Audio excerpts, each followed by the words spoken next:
नमस्कार दोस्तों, आज हम जानेंगे वो 7 चिरंजीवी के बारे में जो अमर है और भगवान कल्कि के साथ युद्ध में जुड़ेंगे। भगवद गीता में भगवान श्री कृष्ण ने कहा है कि जिस प्राणी ने जन्म लिया है उसकी मृत्यु भी निश्चित है। लेकिन मौजूदा पुराण, रामायण और महाभारत में हिंदू ग्रंथों में 7 लंबे समय तक जीवित रहने वाले व्यक्तित्वों का वर्णन है। यह सब किसी न किसी वचन, नियम या शाप से बंधे हुए हैं। इन्हें सप्त चिरंजीवी कहा जाता है। चिरंजीवी यानी चिरकाल तक जीवित रहने वाला। पहले चिरंजीवी जो कलयुग में हर जगह वास करते हैं, महाबली हनुमान। 7 चिरंजीवियों में सबसे प्रसिद्ध हनुमान जी हैं। धार्मिक मान्यता है कि हनुमान जी जब प्रभु श्री राम का संदेश लेकर सीता जी के पास अशोक वाटिका गए थे, तब सीता जी ने प्रसन्न होकर उन्हें अमर होने का वरदान दिया था। भगवान राम जब धरती लोक से वापस बैकुंठ गए तो उन्होंने हनुमान जी से कहा था कि कलयुग में भक्तों को तुम्हारी बहुत जरूरत होगी, इसलिए भक्तजन की रक्षा के लिए तुम्हें कलयुग के अंत तक धरती लोक पर रहना है। कहा जाता है कि भगवान विष्णु जब कल के रूप में अवतार लेंगे तो हनुमान जी समेत सभी चिरंजीवी दुनिया के सामने आ जाएंगे।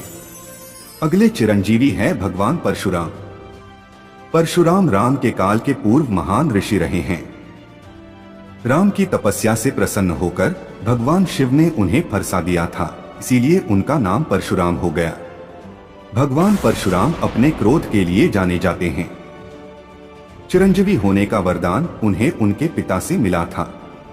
जब उनके पिता ने क्रोध में आकर परशुराम से उनकी माता का गला काटने को कहा और उन्होंने तुरंत ही फरसा लेकर उनकी माता का गला काट दिया। पुत्र की पितृभक्ति देख पिता प्रसन्न हुए और उन्होंने परशुराम से वर मांगने को कहा। परशुराम ने अपने पिता से अपनी मां को पुनर्जीवित करने का वरदान मांगा। तब उनके पिता ने परशुराम की माता को जीवित कर दिया और उन्हें ख्याति और अस्त्र शस्त्र में निपुणता के साथ अमरता का वरदान दिया। रामायण और महाभारत के समय में उनका निवास स्थान महेंद्र पर्वत पर था। ऐसा माना जाता है वे आज भी वही रहते हैं। ऐसी मान्यता भी है कि वह भगवान विष्णु के 10वें अवतार भगवान कल्कि की दुनिया से अधर्म मिटाने में मदद करेंगे। अगले चिरंजीवी है राजा बलि।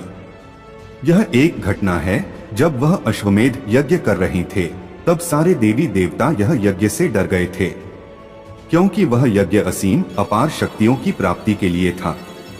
तब भगवान विष्णु ने वामन अवतार लेकर राजा बलि से दान मांगा, जिसमें बलि ने उन्हें 3 पग जमीन दी।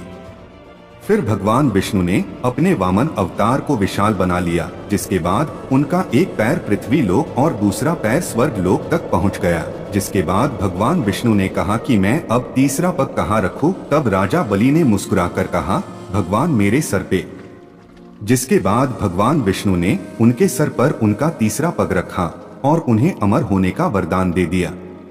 उसके साथ ही उन्हें सुतल लोक में भेज दिया। अगले चिरंजीवी है अश्वत्थामा। अश्वत्थामा जब महाभारत युद्ध में कौरवों के साथ मिलकर लड़ रहे थे, तब अश्वत्थामान ने पांडव पुत्रों पर ब्रह्मास्त्र चलाया था। ब्रह्मास्त्र को अश्वत्थामा वापस नहीं ले सके और इससे पांडवों के पुत्रों का वध हो गया। लेकिन भगवान कृष्ण ने उनको पुनर्जन्म दिया। तब भगवान कृष्ण ने अश्वत्थामा को श्राप देते हुआ कहा कि सदा पाप कर्मों में लिप्त तू बालकों का वध करने वाला है।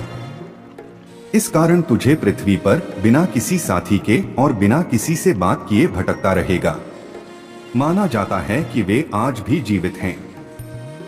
मध्य प्रदेश के बुरहानपुर के किले में उनके दिखाई दिए जाने की घटना भी प्रचलित है।